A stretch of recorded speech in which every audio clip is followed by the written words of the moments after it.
वेदव्य होकर नहीं जाती, अखंड सुभागवती होकर जाती। वो 7 चीज मूल भगवत चित्त का स्मरण करने वाली शंकर स्वयं ऋषिका से करें, तू कर्म का भोग जरूर भोग रही है पर तेरा सात्वित्व की रक्षा स्वयं जगत जननी करेगी, तो चिंता ना करिएगा, तो चिंता बिल्कुल ना करना, स्वयं जगदम्बा करेगी। और आया समय भगवान शिव का जो शिवलिंग, छोटा सा शिवलिंग, बिल्कुल छोटा सा, जिसका पूजन ऋषि का रोज करते।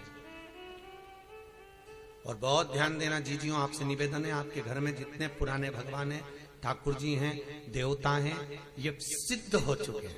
कैसे हो गए हैं? सिद्ध। जिस माला से हम जाप करते हैं वो माला हमारी सिद्ध हो जाती है जब जप कर। जिस आसन पर बैठकर हम भगवान की कथा सुनते हैं, जिस आसन पर बैठकर हम भजन करते हैं, जिस आसन पर बैठकर हम स्मरण करते हैं, वो सिद्ध हो जाती है हमारी सिद्धता। बड़ा क्रम है हमारा सिद्धता, तो बड़ी सिद्ध है आपके घर में जो भगवान है। तो भगवान स्वयं कह रहे हैं, भोलेनाथ जी कह रहे हैं कि ऋषिका, जिस शिव की तू आराधना करती है, ऋषिका जिस शंकर का तू पूजन करती है, ऋषिका जिस शिव का तू अनुमोदन करती है, तेरी रक्षा करने वाला यही शिवलिंग है, बस यही।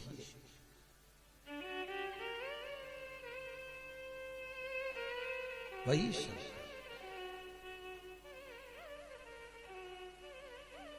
अच्छा, बहुत ध्यान देना, कई लोग कहते हैं शंकर जी घर में नहीं रखना। एक वो महाराज आ गए थे पहले टीवी पे, उन्होंने सबके घर के शंकर जी को निकलवा के पीपल के पेड़ के नीचे रखवा दिया, भगवान ने उनको ही निकाल दिया। बढ़िया सोफे मोफे पे बैठ के सबको बताते रहते थे। उन्होंने एक दिन शंकर जी को निकला, शंकर जी घर में नहीं होना, सबको निकल, शंकर जी ने उनको निकलवा दिया। ले चल, नहीं, शिव महापुराण की कथा कहती है शंकर अपने घर में है तो बड़ी बीमारी हमारे घर में प्रवेश नहीं कर सकती। शिव यदि है, शंकर है। आप लोगों ने कभी वास्तु शास्त्रियों से मिले, वास्तु की जो बताते हैं टिप्स वगैरह, तो वो घर में ही आपको कहते हैं घर के अंदर जो मंदिर होता है उस मंदिर में शिखर नहीं होना चाहिए। बोलते कि नहीं बोलते? शिखर नहीं होना। क्यों कहते हैं? कभी उन वास्तु शास्त्रियों से पूछा कि मंदिर घर में है तो मंदिर में शिखर क्यों नहीं होना चाहिए? तो वो वास्तु शास्त्री कहेंगे कि घर में अगर शंकर का शिवलिंग है तो शिखर की जरूरत ही नहीं है। अपने घर का आखिरी चोर, जो आखिरी का छोर होगा, वो शिखर का ही काम करेगा और जगत का भी कल्याण करेगा, वो जगत का हित करने वाला शिखर।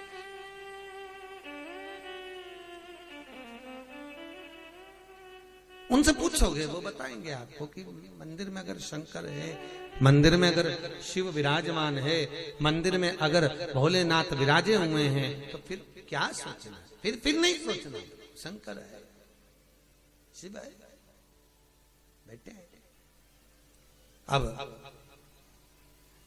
एक दिन ऋषि का शिव की आराधना में लगी थी, युवानी अवस्था हो गई, और युवानी अवस्था में जब जवान हो गई, बड़ी सुंदर थी वो, अति रमणीय, अति सुंदर, बहुत सुंदर, बहुत सुंदर।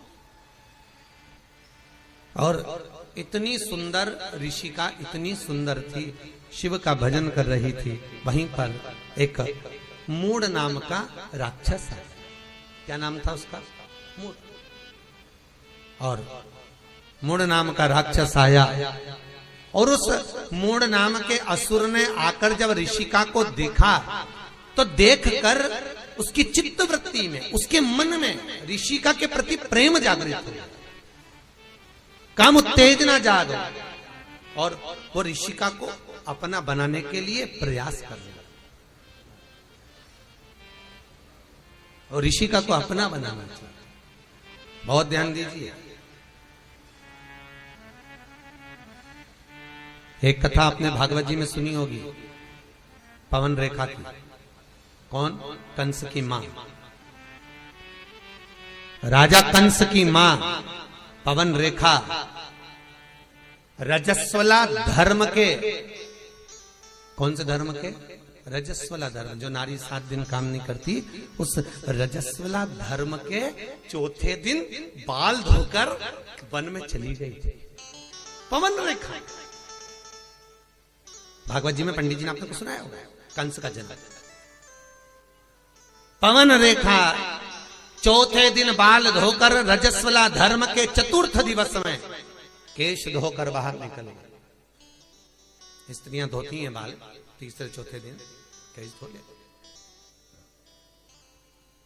गई वन में। पवन रेखा की सुंदरता को द्रुमलिक नाम के राक्षस ने देख लिया था, बड़ी सुंदर है।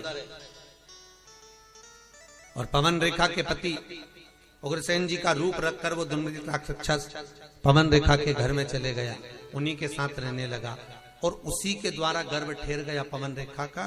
जो औलाद पैदा हुई वो कंस जैसी पैदा हुई, राक्षस कंस पैदा हुई, वो द्रुमलिक नाम के राक्षस का संतान। कंस कितने भाई थे? अरे जम के बोलो जरा। कृष्ण कितने भाई थे? नहीं, कृष्ण पूरे कितने थे? 8। कितने थे? 8। 6 तो वो, 7वें नंबर के दाऊद जी और 8वें नंबर के कनिंग। कृष्ण कितने भाई हैं? 8। कंस कितने भाई हैं? 8। कंस कितने भाई हैं? 8। और 8 भाई राजा कंस के स्वयं को मिलाकर जब 8 है, तो जो 7 भाई थे कंस के, वो भगवान की भक्ति में डूबने वाले थे, स्मरण करने वाले थे, दान पुण्य करने वाले थे, नाम कीर्तन करने वाले थे, नाम स्मरण करने वाले थे। कंस के वाले थोड़ा प्रश्न बढ़ाइए, कंस के आ गया। 7 के 7 भगवान की भक्ति में डूबने वाले, और जो 8वें नंबर का जो कंस था वो गलत काम करने वाला। तो सबको आश्चर्य हुआ, बात क्या हुई? तब मालूम पड़ा कि पवन रेखा के गर्भ में जो संतान थी वो द्रुमलिक नाम के राक्षस की थी, इसलिए 8वां गर्भ बिगड़ गया, अष्टम गर्भ खराब। 8 तब मालूम पड़ा। अब मूढ़ नाम का असुर राक्षस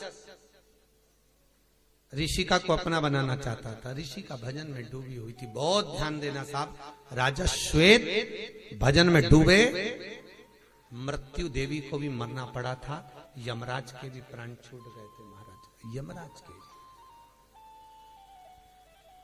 राजा श्वेत के कारण। और अब स्वयं ऋषिका जब शिव की आराधना में लगी हुई है, ऋषिका जब भगवान शंकर का भजन कर रही है, ऋषिका जब शिव का स्मरण कर रही है, ऋषिका जब शंकर का अनुमोदन कर रही है, और उसी समय पर जो मूढ़ नाम का असुर आया, शंकर का भजन में तो ऋषिका डूबी थी, स्वयं शंभु प्रकट हो गए और शंकर ने प्रकट होकर उस मूढ़ नाम के राक्षस का संहार करा। ऋषि का चरणारविंद का स्मरण करने लगी, प्रभु इस मूढ़ नाम के असुर ने मुझे गलत दृष्टि से देखा है, गलत दृष्टि से देखा, और मूढ़ नाम के असुर ने जब मुझे गलत दृष्टि से देखा है, तो मेरा जीवन शिव आपको समर्पित करने के लिए नहीं रहा, कुछ कृपा करिए। शंकर भगवान ने गंगा जी को बुलाया, गंगा इस ऋषिका ने जिस शंकर के शिवलिंग की पूजन करी है, वो शिवलिंग नर्मदा जी के तट पर यहां नंदिकेश्वर के नाम से विराजमान होगा। गंगा तो ऋषिका का कल्याण कर, गंगा मैया स्वयं आई और आकर बैसाख की पूर्णिमा के दिन गंगा जी ने नर्मदा के तट पर नंदिकेश्वर के सामने ऋषिका का ऊपर जब जल वृष्टि करी तो उसका उद्धार कर दिया। उद्धार करा तो ऋषिका ने हाथ जोड़कर निवेदन करा, गंगा मैया मैं भले शिव के धाम चली जाऊं, पर निवेदन आपसे इतना सा है, वर्ष में एक दिन आप नंदिकेश्वर पर आकर स्वयं विराजमान होना। आज भी नर्मदा जी के तट पर नंदिकेश्वर शिव का शिवलिंग है महाराज, शूलपाणेश्वर की झाड़ी के आगे। वहां पर 2 नदी की धार है, कितनी है? 2। एक ये नर्मदा जी बहकर आ रही है और एक नदी ये गंगा का जल है। तो ये जो नर्मदा जी बहकर आ रही हैं, ये तो निरंतर बह रही हैं, पर एक नदी का स्थान बना हुआ, एक नदी का स्थान बना हुआ, वो नदी साल में केवल एक बार, आप लोगों ने कहीं किसी के व्हाट्सएप पे भी वो आई होगी, नदी का दर्शन करा होगा शायद, अभी बीच में एक बार किसी के व्हाट्सएप पे मैसेज में भी थी, एक नदी तो बह रही गंगा नर्मदा, पर जो दूसरी नदी है गंगा, वो बैसाख की पूर्णिमा के दिन साल में केवल एक बार वो नदी नर्मदा से मिलने के लिए गंगा आज भी आती है, आज भी आती है, केवल एक दिन के लिए, केवल मात्र एक दिन के लिए, वो बैसाख की नंदिकेश्वर। लोग कहते हैं महाराज जी शंकर के चमत्कार क्या? हम कहते हैं चमत्कार देखना है तो कभी तुम जाओ बिजली महादेव पर जाकर देखो कि पूरे भारत की भूमि की सबसे पहली बिजली शंकर के शिवलिंग पर मनाली में गिरती है। बिजली महादेव के ऊपर बिजली गिरती है और शंकर के टुकड़े टुकड़े हो जाते हैं, और वहां एक व्यक्ति मक्खन मंगकर लाता है और शंकर के टुकड़ों को जोड़ता है, फिर हाथी की सूंड से पांव से भी तोड़वाता तो शिवलिंग नहीं टूटता है। वो बिजली महादेव मनाली में। कभी मौका मिले नंदिकेश्वर जाकर देखिए, नर्मदा के जल के पास में गंगा का जल आज भी बैसाख की पूर्णिमा के दिन मिलने के लिए आता है। प्रति वर्ष एक दिन, मात्र एक दिन, दूसरे दिन नदी फिर सूख जाती है वापिस। कहा नहीं भगवान, नर्मदा नदी शंकर भगवान के, शिव के शरीर के पसीने से बेटी के तुल्य में प्रकट हुई। नर्मदा अमरकंटक से निकली, बड़ी सुंदर जगह है महाराज, कभी मौका मिले जाइए। भगवत चित्त का स्मरण हो।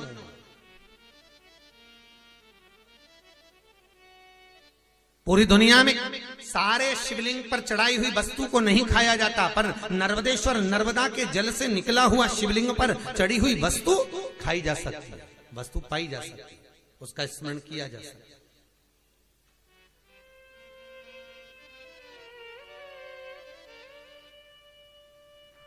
ये उसी में का भाग है, जैसे पान का पत्ता, कौन सा पत्ता?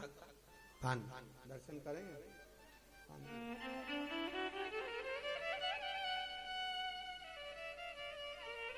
ये पान का, इस पान के पत्ते पर ये, इसका जन्म कहाँ हुआ आपको मालूम होगा ना? पान का जन्म कहाँ हुआ है? अमृत, जो मंथन में अमृत का कलश निकला था, उस कलश को असुरों ने देवताओं से छुपाकर इंद्र जिस खंबे से बनता था उस खंबे के पास में कलश को छुपाया। वहीं कलश को रखे रखे उस कलश की बूंद नीचे टपक गई थी, तो पृथ्वी से संसर्ग होकर एक बेल उत्पन्न हो गई थी, उस बेल से ये पान का पत्ता उत्पन्न हुआ था। इसलिए पूजन में पान की बड़ी महत्वता होती है महाराज, अमृत का। पर इसमें कामता का निवास हो गया, कामता को देखकर दरिद्रता देवी इसमें प्रवेश कर गई। तो दरिद्रता देवी ने कहा इसमें मेरा निवास होगा। देवताओं ने कहा ये तो देवताओं पे भी चढ़ेगा, सबको प्रिय रहेगा ये बीड़ा, ये पान। तो दरिद्रता देवी कहती है मेरा भाग आगे और पीछे रहेगा। इसलिए जब भी तमोली पान बनाने वाले पान जब बनाते हैं तो आगे का भाग तोड़ देते हैं और पीछे का भाग कैंची से, अरे बोलो सही है कि गलत है? तो कई बच्चे पूछते हैं मम्मी इसको पीछे से क्यों काटा, आगे से क्यों काटा, बीच में तो काटा ही नहीं। तो उसका कारण केवल इतना है, इसमें दरिद्रता का जो भाग है वो दो भाग है। दरिद्रता आगे भी निवास कर रही है, पीछे भी निवास कर रही है, इसलिए इसको तोड़कर फिर पान बनाया जाता है, बीड़ा बनाया जाता है। पर पूजन में जल के पात्र में जब तक यह पान डला रहता है तब तक दरिद्रता देवी का दोष इस पान में नहीं रहता। कई लोग पूजन करने के बाद पान को थाली में रख देते तो पंडित जी वापस उठा के उसको पानी के कलश में डाल देते। डालते कि नहीं डालते, वापिस पानी के कलश में, क्योंकि अलग रहेगा तो दरिद्रता का भाव रहेगा, उसमें डला रहेगा। तुम किसी तमोली की दुकानों पर भी जाकर देखना, जो पान बेचते हैं वो अगर पान का ढेर रखेंगे तो बार बार पान पर पानी का छींटा देते रहेंगे।